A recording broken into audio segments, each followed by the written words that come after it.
Yan, so good morning mga idol, no? Napakaganda ng araw at napakaganda.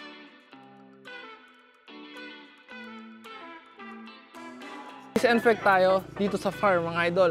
Tuturuan ko kayo kung paano ba mag-disinfect ng walang hassle. At papakita ko sa inyo yung napakagandang disinfectant sponsored by Campion. Alright!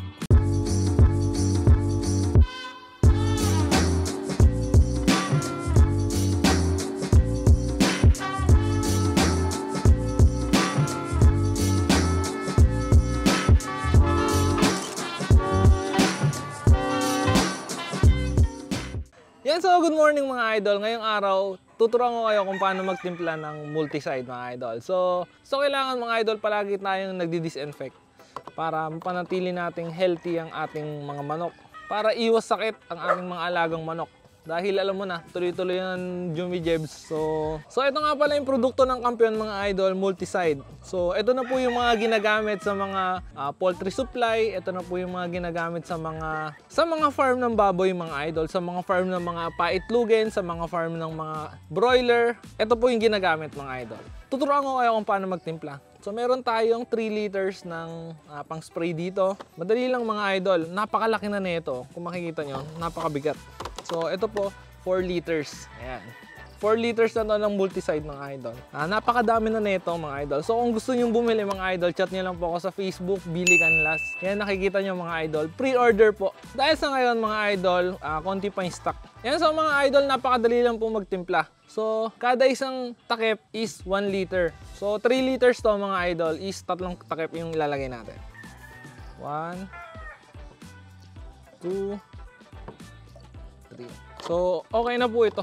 So 1 scoop per 1 liter. Dahil 3 liters to, 3 takip ng multi-side mga idol.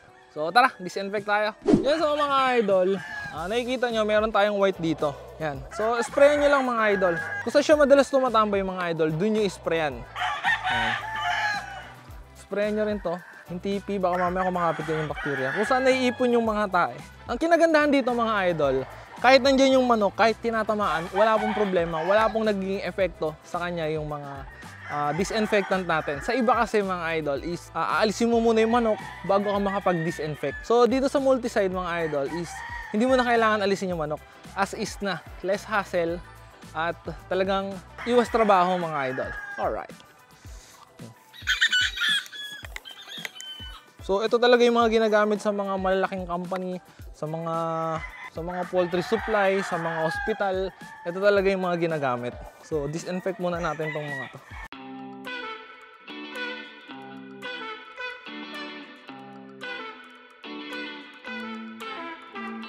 Napakagandang disinfectant mga idol. Ngayon lang kayo nakakita ng disinfectant na as is pwede yung manok. So pwede nyo rin gamitin yung disinfectant na to mga idol sa mga inuminan. So pwede nyo panghugas mga idol.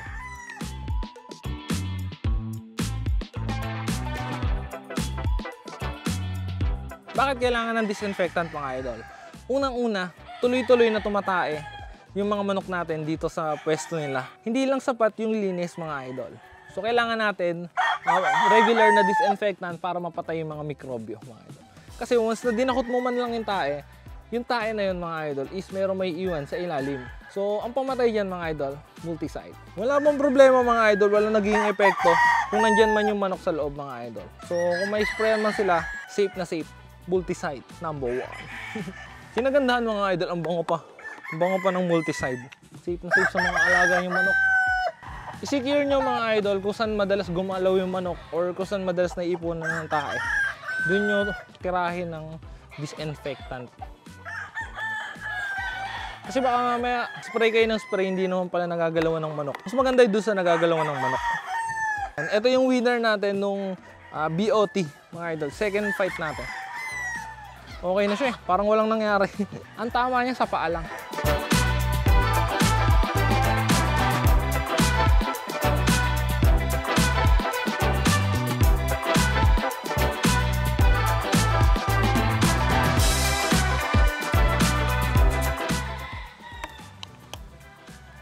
Yan o mga idol, ang kinagandahan kahit nasa loob sila, kahit nakatali sila mga idol, walang problema.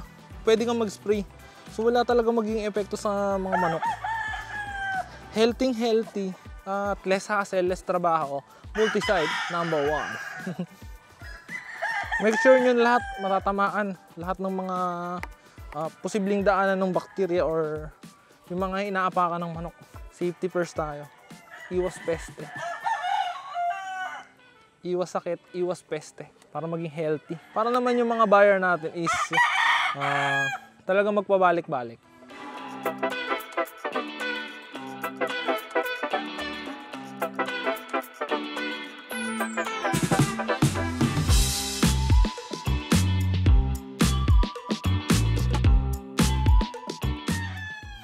Yan, tagtubo na tong ano natin, oh. White Kelsa natin, oh, broodcock. Tumutubo na, patapos na yung lugon niya. Pero pahinga-pahinga lang muna siya. Siyempre, disinfect para pa natiling healthy ang ating mga alagang manok. Yan, so syempre mga idol, kailangan lahat ng mga pwesto ng mga posibleng puntahan ng bakterya is tipugin natin or tapusin natin mga idol. Medyo umaambon pero tapusin na natin yung pagdi-disinfect mga idol, tapos pasok tayo sa loob. Ito nga pala yung mga off-season natin mga idol. Konti na lang.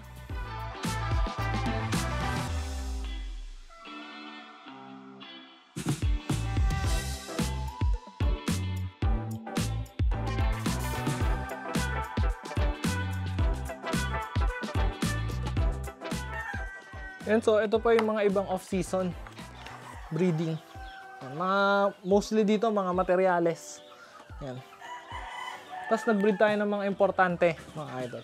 Yung mga winner, mga anak ng winner, mga idol nandito. Disinfect din natin. Ang healthy, oh, mga idol. Yan, dito kasi sila madalas tumungtong. Kaya kailangan spray natin.